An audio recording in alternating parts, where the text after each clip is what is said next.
చంద్రబాబు నాయుడు గారి రాజకీయ విధానాలు మారినప్పుడల్లా మోదీ గారి మీద ఆయన వైఖరిలో స్పష్టమైన మార్పు కూడా చాలా స్పష్టంగా కనబడుతున్నాయి.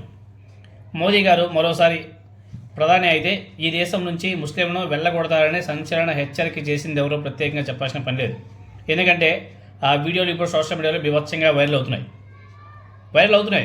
2024లో రాజకీయ ప్రయోజనాల కోసం BJP, Telugu Desam party, Janasena party పొత్తు పెట్టుకున్నాయి.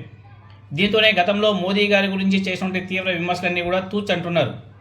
కానీ జనాలు అన్నీ కూడా గుర్తుపెట్టుకున్నారు. ఆ సంగతి మర్చిపోతే ఎట్లా చంద్రబాబు నాయుడు గారు?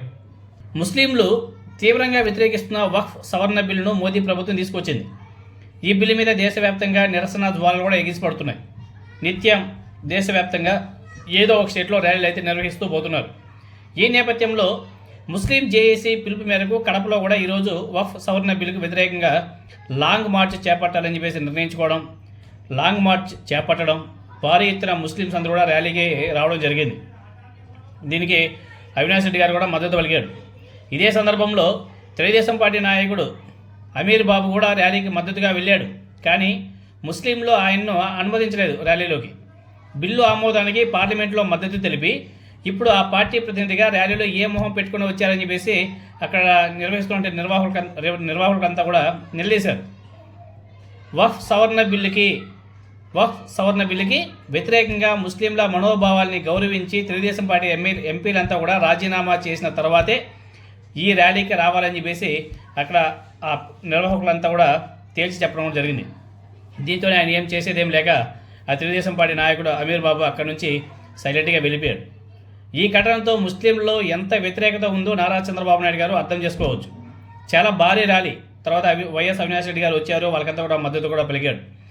ఎందుకంటే వైఎస్ఆర్ కాంగ్రెస్ పార్టీ అనేది ఏ వర్గానికి చెందినటువంటి పార్టీ కాదు, ఏ మతానికి చెందినటువంటి పార్టీ కాదు. అన్ని మతాలను గౌరవిస్తూ అందరినీ సాటిస్ఫాక్షన్ చేసే పార్టీ ఏదైనా ఉందంటే వైఎస్ఆర్ కాంగ్రెస్ పార్టీయే. అటు హిందూ, ముస్లిం, క్రిస్టియన్ అందరినీ కూడా సాటిస్ఫై చేస్తారు. ఎక్కడైనా సరే ఏ మతానికైనా ఏ కులానికైనా సరే అన్యాయం జరుగుతుందంటే వాళ్ళ వెనక నిలబడుతుంది వైఎస్ఆర్ కాంగ్రెస్ పార్టీ. వైఎస్ఆర్ కాంగ్రెస్ పార్టీ ప్రతి ఒక్కరికి కూడా అండగా నిలబడుతుంది. ప్రతి ఒక్కరికి ఎవరికైనా అన్యాయం జరుగుతుంటే వాళ్ళ వెనక పోరాటాలు కూడా చేస్తుంది. ఈ వక్ఫ్ సవరణ బిల్లులో కూడా వైఎస్ఆర్ కాంగ్రెస్ పార్టీ డే 1 నుంచి పార్లమెంట్లో కానీ అదేవిధంగా రాజ్యసభలో కానీ వ్యతిరేకిస్తూనే వచ్చింది ఆ సవరణ బిల్లుకి. అదేవిధంగా ఈరోజు కడపలో మాత్రం ఆ మీటింగ్ని అదేవిధంగా జనాలు చూస్తే తెలుగుదేశం పార్టీ అధినేత నారా చంద్రబాబు నాయుడు గారికి ఇప్పటికైనా తెలుసుకోవాల్సింది ఏమంటే ముస్లింలు ఈ కూటమికి చాలా వ్యతిరేకంగా ఉన్నారు, ఈ వక్ఫ్ బోర్డు సవరణకి చాలా వ్యతిరేకంగా ఉన్నారు. ఇప్పటికైనా సరే ఆయన మనసు మార్చుకుంటే చాలా బాగుంటుంది. లేదు అంటే పవన్ కళ్యాణ్ కూడా ఒక మతాన్ని బేస్ చేసుకొని రాజకీయాలు చేస్తూ పోతున్నారు. అటువంటి వాళ్ళకి ఎవరైనా సరే సపోర్ట్ చేస్తారా? నిన్నగాక మొన్న జానీ మాస్టర్ కూడా కామెంట్ చేశాడు, మేము ఇండియన్స్, మతాల జోలికి ఎవరు కూడా వెళ్ళకండి, మేము ఇండియన్స్ అని చెప్పేసి చాలా స్పష్టంగా చెప్పాడు. పవన్ కళ్యాణ్ ఉద్దేశించి ఆయన 2 మాటలు ఎక్స్ట్రాగా మాట్లాడడం కూడా జరిగింది.